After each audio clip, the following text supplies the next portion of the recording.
Hello, everyone. I'm Velvet Rhodes, and this is the Glendale International Film Festival 2018.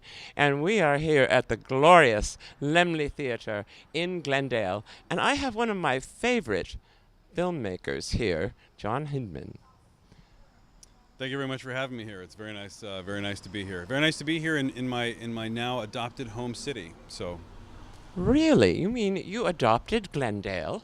I did all of it. Yeah. Once the Americana went in, I filed the appropriate papers, and now Glendale is a part of my family.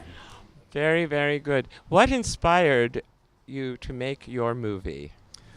I'd made a movie before, and been to festivals with that, and it takes a lot to get a movie going. It often takes a lot of money, and I thought, well, if I had a coalition of the willing, which are Right. just like friends and students and people that I've done plays with, could I make a movie in Glendale with the resources that I have that people would like?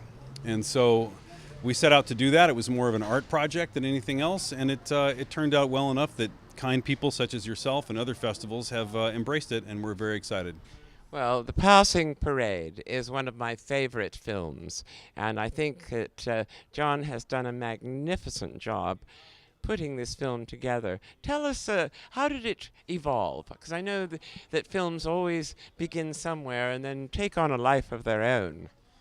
The screenplay was based on an idea that I had 15 years ago, and then when I decided to make a movie just for fun, I was thinking about what story do I have that would make that possible. So I took the germ of that idea and rewrote it so that a third of it could take place in my house, that I could shoot it around Glendale, and I got my friends together, like I said, and we shot it in 16 days. That is remarkable. And you certainly use some very iconic locations here in Glendale. Tell us about that. Well, I live on Adams Hill, so I have like a beautiful view of all of Glendale. I can see the Americana from my house. We stepped outside of Glendale a little bit, went to Echo Park Lake, and the farmers market, just to kind of show like the Los Angeles that I actually live in, as opposed to the Los Angeles that you see in movies all the time. Right. I think you went to Billy's Deli. That's right. Yeah, Billy's Diner. Billy's Diner. That was a staple in my house. Every Christmas Day, we would go down there. We'd get matzo ball soup. We'd get cookies, and it's gone now. And I think that I shot in there 2 days before they closed forever, and they were nice enough to let us shoot there for free. Well, thank goodness you did that and preserved the history here of Glendale, because that is one of the things that Yeah, it's sad. that we're. Well, there are a lot of people here that are preserving the history here in Glendale, and I think that's one of the nicest things about your film is that it has first of all such a good story, Oh, thanks. and I understand you wrote it. I did write it. It's about a woman who wrote the most famous play of the last 10 years, and she is unable to recreate that success. And in an effort to sort of tap back into that creative self, she reads her journals from that time and realizes that there was a fork in the road, and she took the wrong path and didn't know it. That sounds a little more dramatic maybe than it is. It's also kind of funny and romantic, but it's also in black and white, which was a choice. How I got these terrific people to work on this movie, including like an assistant editor from Star Wars and like a great cinematographer, was I said, hey, listen, I can't pay you, but I'll give you creative freedom, and I'll never step on your toes. We'll never have overtime, and I will always feed you.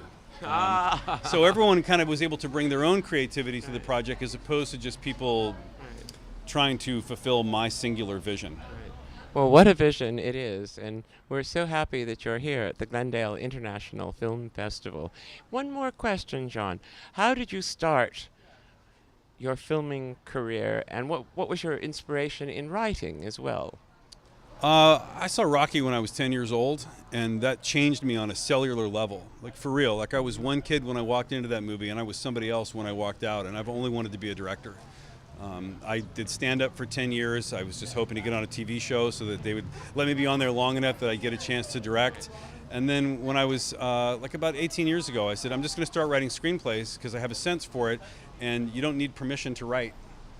So I didn't have to have anyone help me, and I just dug in, and on my third one, I got lucky, and that one got to go to Sundance and a lot of other places. And now I'm a writer who just wants to direct. Wonderful. Thank you for being here, John.